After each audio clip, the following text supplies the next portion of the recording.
Bonjour à tous, bienvenue sur ma chaîne Edola Cool Business TV.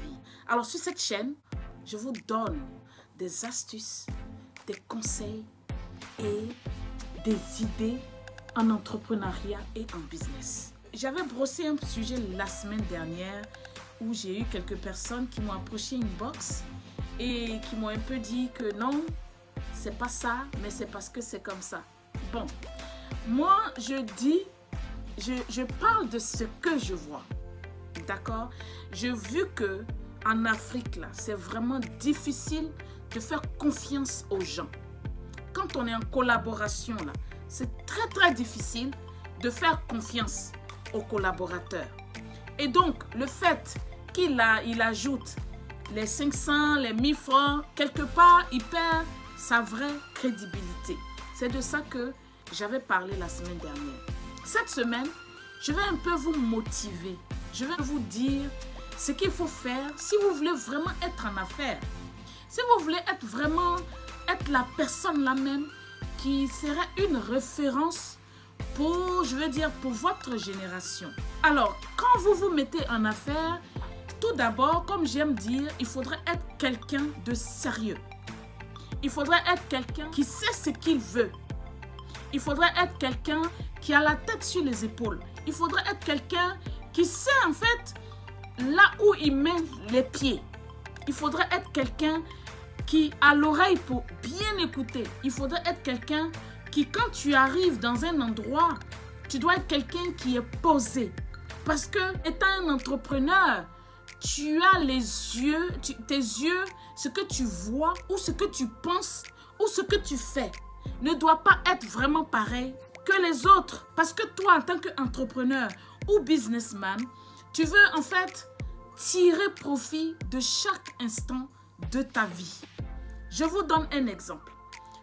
Mais avant ça, ne quittez surtout pas après le jingle.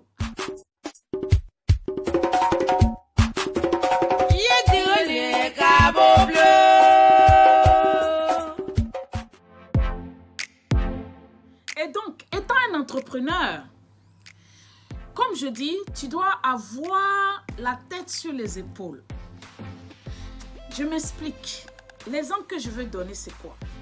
C'est que quand j'arrive quelque part qui n'est pas familier, je profite vraiment de cet instant pour m'inspirer. Quand j'arrive dans un endroit nouveau, je tire toujours profit de cet endroit-là. D'accord? Quand j'arrive, par exemple, dans une ville, que ça soit peu importe, j'arrive à m'installer. Quand je dis j'arrive à m'installer, c'est que j'arrive à trouver ce qui n'est pas en fait dans cette ville-là. Si vous arrivez par exemple dans un quartier, et je pense que j'avais déjà parlé de ça, hein, où je vous avais donné l'idée de quelqu'un qui pouvait faire Allocodrome ou bien Garbadrome ou peu importe. Donc quand vous arrivez quelque part, c'est pas parce que les gens vont venir vous dire voici ce qui manque ici, voici ce qui manque ici. Non, non, non. C'est vous-même. Vous-même vous observez. Par l'observation, parce que vous-même vous pouvez voir avec vos yeux, vous pouvez en déduire que dans cette place-là, je n'ai pas ça. Et même récemment, quand j'avais voyagé, j'étais allée en Côte d'Ivoire et que je suis allée jusqu'au village, tout de suite, un jour, 2 jours après, je savais exactement ce qui manquait dans ce coin-là. Vous comprenez un peu? Donc, c'est comme ça qu'un entrepreneur doit se comporter. Ça veut dire que quand tu es un entrepreneur et que tu arrives quelque part, comme j'ai dit, que vous devez profiter de l'endroit où vous êtes. De peu importe là où on va vous mettre, où on va vous jeter, là, vous devez vous reproduire comme une plante, comme un grain. Quand on est un entrepreneur, on doit avoir l'esprit qui fleurit. Comment on a l'esprit qui fleurit? Parce que souvent, vous pouvez être là et puis vous ne savez pas quoi faire. Mais il faut ouvrir votre esprit en lisant beaucoup. Il faut ouvrir votre esprit en vous renseignant beaucoup. Il faut ouvrir votre esprit en faisant beaucoup de recherches. D'accord?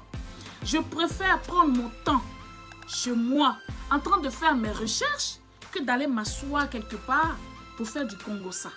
Est-ce que vous me comprenez?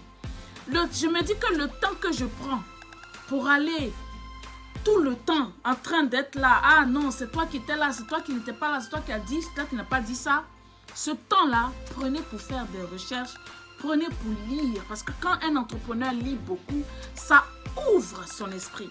Je vous donne un exemple de Bill Gates. C'est quelqu'un de l'âge, de très jeune âge, de son très jeune âge. Il ne mangeait pas. Bill Gates passait tout son temps à lire.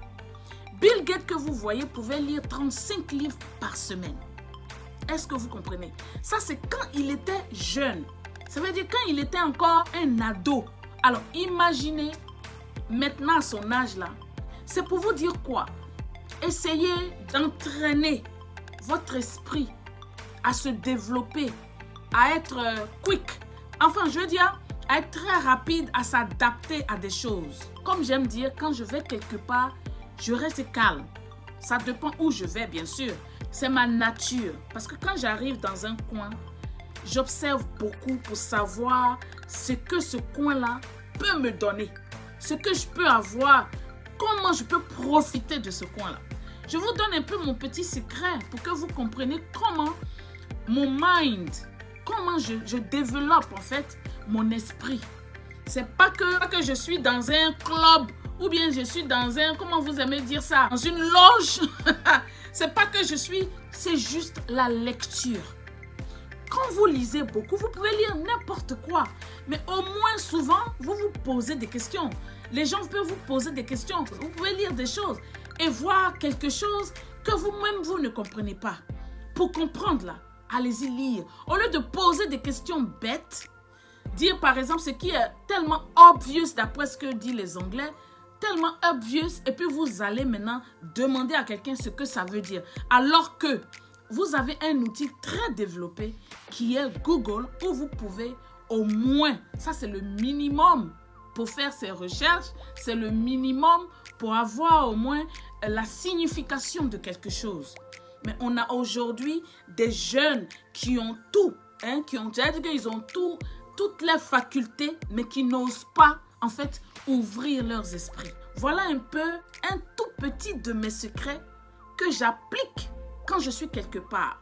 Quand je suis dans un endroit nouveau, quand je suis dans un quartier nouveau, quand je suis dans une ville nouvelle, peu importe là où je vais, ou peu importe là où on va me déposer, je saurai quoi faire dans cet endroit-là.